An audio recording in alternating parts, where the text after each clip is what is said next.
Channel کو like کریں، subscribe کریں اور شیئر کریں۔ جزاک اللہ۔ نبی کریم صلی اللہ علیہ وآلہ وسلم کے ولادت باسعادت عام الفیل میں ہوئی تھی۔ عام الفیل کا مطلب ہے ہاتھی والا سال۔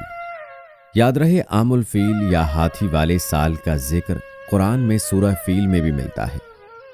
اس سال حبشہ کے مقرر کردہ یمن کے گورنر ابرہہ نے مکہ پر حملہ کیا تھا۔ اس نے اصل میں سنا، جو یمن کا شہر ہے، اس میں ایک کلیسا یعنی چرچ الکلیس کے نام سے تعمیر کیا تھا، اور چونکہ وہ مسیحی تھا اس لیے وہ چاہتا تھا کہ عرب مکہ جانے کی بجائے اس کلیسا کو مرکز بنائے۔ جب یہ ممکن نہ ہوا تو اس نے کعبہ کو تباہ کرنے کی ٹھانی۔ پیارے دوستو، آج کی اس ویڈیو میں ہم آپ کو ابرہہ کے اس حملے کا مکمل واقعہ تفصیل کے ساتھ سنانے والے ہیں۔ یاد رہے کہ یہ واقعہ فیل بھی کہلاتا ہے۔ اس واقعے کو واقعہ فیل کا نام کیوں دیا جاتا ہے یہ بھی آپ کو بتائیں گے، اور اس کے ساتھ آپ کو یہ بھی بتائیں گے کہ ابرہہ کون تھا اور آپ صلی اللہ علیہ وآلہ وسلم کی ولادت اس واقعے کے کتنے دن بعد ہوئی۔ پیارے دوستو، یہ واقعہ کچھ اس طرح ہے کہ ابرہہ یمن کا عیسائی حاکم تھا۔ حج کے دنوں میں اس نے دیکھا کہ لوگ بیت اللہ کا حج کرنے جاتے ہیں۔ اس نے اپنے لوگوں سے پوچھا، یہ لوگ کہاں جاتے ہیں؟ اسے جواب ملا، بیت اللہ کا حج کرنے کے لیے مکہ جاتے ہیں۔ اس نے پوچھا، بیت اللہ کس چیز کا بنا ہوا ہے؟ اسے بتایا گیا پتھروں کا۔ اس نے پوچھا، اس کا لباس کیا ہے؟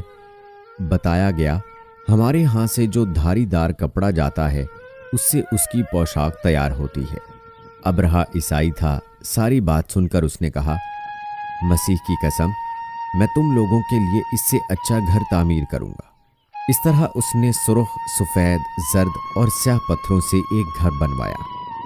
سونے اور چاندی سے اس کو سجایا، اس میں کئی دروازے رکھوائے، اس میں سونے کے پترے جڑوائے، اس کے درمیان میں جواہر لگوائے۔ اس مکان میں ایک بڑا سا یاقوت لگوایا، پردے لگوائے، وہاں خوشبوئیں سلگانے کا انتظام کیا۔ اس کی دیواروں پر اس قدر مشک ملا جاتا تھا کہ وہ سیاہ رنگ کی ہو گئی، یہاں تک کہ جواہر بھی نظر نہیں آتے تھے۔ پھر لوگوں سے کہا، اب تمہیں بیت اللہ کا حج کرنے کے لیے مکہ جانے کی ضرورت نہیں رہی، میں نے یہیں تمہارے لیے بیت اللہ بنوا دیا ہے، لہٰذا اب تم اس کا طواف کرو۔ نعوذ باللہ۔ اس طرح کچھ قبائل کئی سال تک اس کا حج کرتے رہے، اس میں اعتکاف کرتے رہے، حج والے مناسک بھی یہیں ادا کرتے رہے۔ عرب کے ایک شخص نفیل خشمی سے یہ بات برداشت نہ ہو سکی۔ وہ اس مصنوعی خانہ کعبہ کے خلاف دل ہی دل میں کوڑتا رہا۔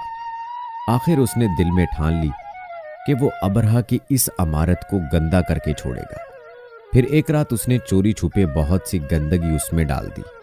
ابرہہ کو معلوم ہوا تو سخت غضبناک ہوا، کہنے لگا، یہ کارروائی کسی عرب نے اپنے کعبہ کے لیے کی ہے، میں اسے ڈھا دوں گا، اس کا ایک ایک پتھر توڑ دوں گا۔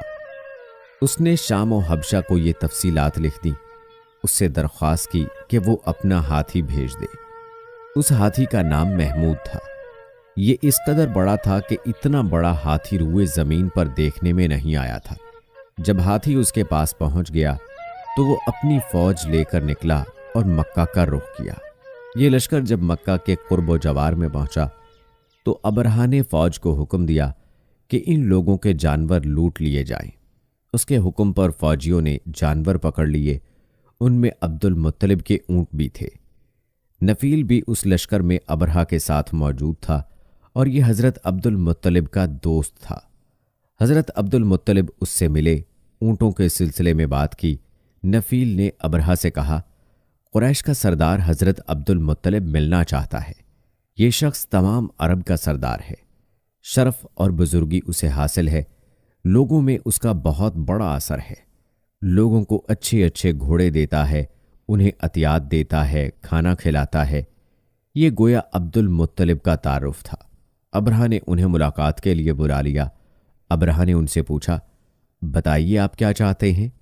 انہوں نے جواب دیا، میں چاہتا ہوں میرے اونٹ مجھے واپس مل جائیں۔ ان کی بات سن کر ابرہہ بہت حیران ہوا۔ اس نے کہا، مجھے تو بتایا گیا تھا کہ آپ عرب کے سردار ہیں، بہت عزت اور بزرگی کے مالک ہیں، لیکن لگتا ہے مجھ سے غلط بیانی کی گئی ہے۔ کیونکہ میرا خیال تھا آپ مجھ سے بیت اللہ کے بارے میں بات کریں گے، جس کو میں گرانے آیا ہوں اور جس کے ساتھ آپ سب کی عزت وابستہ ہے، لیکن آپ نے تو سرے سے اس کی بات ہی نہیں کی اور اپنے اونٹوں کا رونا لے کر بیٹھ گئے۔ یہ کیا بات ہوئی؟ اس کی بات سن کر حضرت عبد المطلب بولے، آپ میرے اونٹ مجھے واپس دے دیں، بیت اللہ کے ساتھ جو چاہیں کریں، اس لیے کہ اس گھر کا ایک پروردگار ہے، وہ خود ہی اس کی حفاظت کرے گا، مجھے اس کے لیے فکر مند ہونے کی ضرورت نہیں۔ ان کی بات سن کر ابرہا نے حکم دیا، ان کے اونٹ واپس دے دیے جائیں۔ جب انہیں ان کے اونٹ واپس مل گئے تو انہوں نے ان کے سموں پر چمڑے چڑھا دیے، ان پر نشان لگا دیے، انہیں قربانی کے لیے وقف کر کے حرم میں چھوڑ دیا تاکہ پھر کوئی انہیں پکڑ لے تو حرم کا پروردگار اس پر غضبناک ہو۔ پھر حضرت عبد المطلب ہرا پہاڑ پر چڑھ گئے، ان کے ساتھ ان کے کچھ دوست تھے، انہوں نے اللہ سے درخواست کی، اے اللہ، انسان اپنے سامان کی حفاظت کرتا ہے، تو اپنے سامان کی حفاظت کر۔ ادھر سے ابرہا اپنا لشکر لے کر آگے بڑھا، وہ خود ہاتھی پر سوار لشکر کے درمیان موجود تھا۔ ایسے میں اس کے ہاتھی نے آگے بڑھنے سے انکار کر دیا، وہ زمین پر بیٹھ گیا۔ ہاتھی بانوں نے اسے اٹھانے کی کوشش کی لیکن وہ نہ اٹھا۔ انہوں نے اس کے سر پر ضربیں لگائیں، آنکس چبھوئے مگر وہ کھڑا نہ ہوا۔ کچھ سوچ کر انہوں نے اس کا رخ یمن کی طرف کیا تو وہ فوراً اس طرف چلنے لگا۔ اس کا رخ پھر مکہ کی طرف کیا گیا تو پھر رک گیا۔ ہاتھی بانوں نے یہ تجربہ بار بار کیا۔ آخر ابرہا نے حکم دیا، ہاتھی کو شراب پلائی جائے تاکہ نشے میں اسے کچھ ہوش نہ رہ جائے اور ہم اسے مکہ کی طرف آگے بڑھا سکیں۔ چنانچہ اسے شراب پلائی گئی لیکن اس پر اس کا بھی اثر نہ ہوا۔ دوستو کہتے ہیں کہ ابرہا کے ہاتھی کو اٹھانے کی کوشش جاری ہی تھی کہ اچانک سمندر کی طرف سے ان کی طرف اللہ تعالیٰ نے ابابیلوں کو بھیج دیا۔ وہ ٹیڈیوں کے جھنڈ کی طرح آئیں۔ دوسری طرف عبد المطلب مکہ میں داخل ہوئے، حرم میں پہنچے اور کعبہ کے دروازے کی زنجیر پکڑ کر ابرہا اور اس کے لشکر کے خلاف فتح کی دعا مانگی۔ ان کی دعا کے الفاظ یہ تھے، اے اللہ، یہ بندہ اپنے قافلے اور اپنی جماعت کی حفاظت کر رہا ہے، تو اپنے گھر یعنی بیت اللہ کی حفاظت فرما۔